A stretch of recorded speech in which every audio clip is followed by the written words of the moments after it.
अस्सलामु अलैकुम वरहमतुल्लाहि वबरकातुहू। क्या आप हज 2025 के लिए तैयार हैं? अगर आप पहली मर्तबा हज पर जा रहे हैं या दोबारा इस मुक़द्दस सफ़र की सआदत हासिल कर रहे हैं तो ये वीडियो आपके लिए एक मुकम्मल रहनुमाई है। आज हम बात करेंगे नीयत, रूहानी तैयारी, जिस्मानी तैयारी, माली मनसूबाबंदी, हज के मराहिल, आदाब और सुन्नतों के बारे में। वीडियो को आखिर तक ज़रूर देखें क्योंकि हम आपको वो सब कुछ बताएंगे जो एक कामयाब, बाबरकत और मकबूल हज के लिए ज़रूरी है। नंबर 1, नीयत और रूहानी तैयारी। हज का सबसे पहला और सबसे अहम मरहला नीयत है। नबी करीम सल्लल्लाहु अलैहि वसल्लम का फरमान है, अमाल का दारोमदार नीयत पर है। हज में अगर नीयत खालिस अल्लाह के लिए हो तो वही हज हमें मग़फ़रत, कर्ब इलाही और जन्नत के दरवाज़ों तक ले जाता है।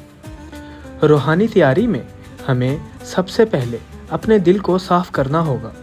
दिल को बुग़्ज़, कीना, हसद और नफ़रत से पाक करें। अल्लाह ताला से सच्ची तौबा करें। रोज़मर्रा के गुनाहों से रजू करें। तहज्जुद पढ़ें। कुरान मजीद की तिलावत को मामूल बनाएं। अगर किसी के साथ कोई नाराज़गी हो तो माफ़ी मांगें और दिल को नरम करें।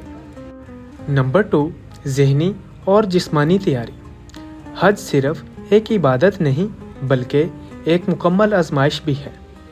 इसमें जिस्मानी थकन, रश, गर्मी और वक्त की पाबंदी सब शामिल हैं। इसलिए हज से पहले अपने आप को ज़हनी तौर पर तैयार करें कि सब्र, तहम्मुल और बर्दाश्त का दामन थामे रखेंगे।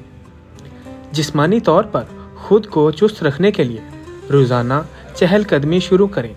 एहराम के दौरान लंबे फासले तय करने पड़ते हैं। अगर मुमकिन हो तो पैदल चलने की मशक करें। हज से पहले अपना मेडिकल चेकअप ज़रूर करवाएं, ख़ास तौर पर अगर शुगर, ब्लड प्रेशर या कोई दायमी मर्ज़ हो। नंबर 3, माली और इंतज़ामी तैयारी। हज के सफ़र के लिए माली तौर पर मुस्तहकम होना ज़रूरी है। सबसे पहले ये चेक करें कि आपकी आमदनी हलाल हो और आप पर किसी किस्म का कर्ज ना हो। अगर कर्ज है तो हज से पहले अदा करें या कर्ज देने वाले से इजाज़त हासिल करें। इसके बाद एक मुकम्मल चेक लिस्ट बनाएं जिसमें एहराम, आरामदेह जूते, छोटा बैग, अद्वियात, मोबाइल, पावर बैंक, सिले हुए कपड़े, छतरी और ज़रूरी दस्तावेज़ात शामिल हों। वीज़ा, टिकट, होटल बुकिंग और एजेंट से मुआहदा मुकम्मल तौर पर तस्दीक शुदा होना चाहिए। हर चीज़ की कॉपी अपने साथ रखें और असल दस्तावेज़ात किसी महफूज जगह पर रखें। नंबर 4, हज के मराहिल और अहम इबादत।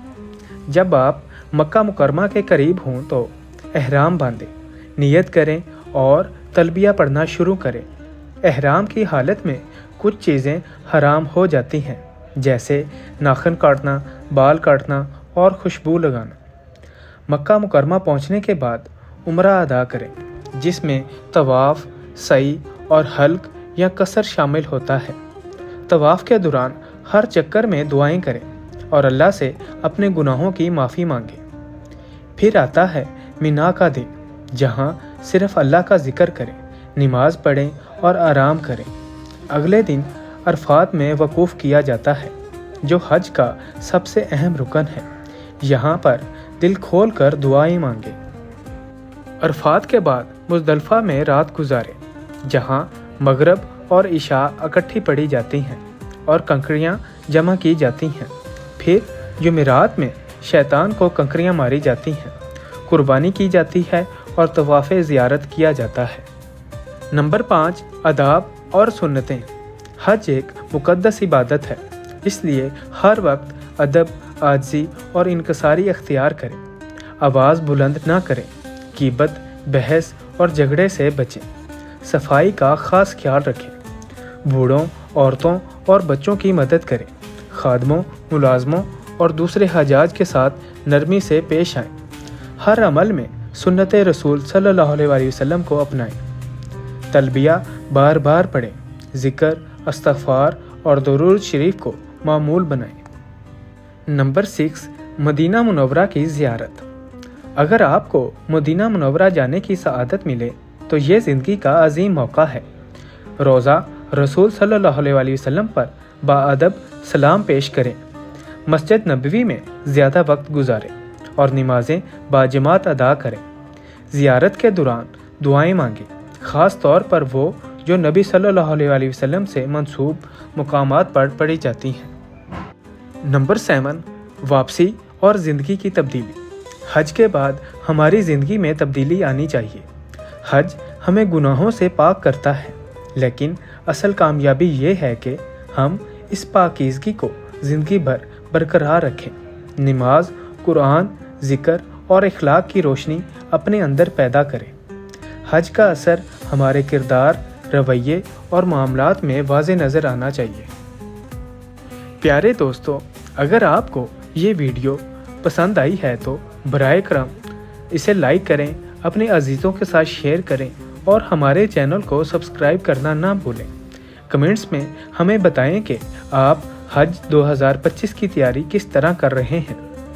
اللہ تعالیٰ آپ کا حج آسان فرمائے، قبول فرمائے اور ہمیں بھی اس مبارک سفر کی سعادت نصیب فرمائے۔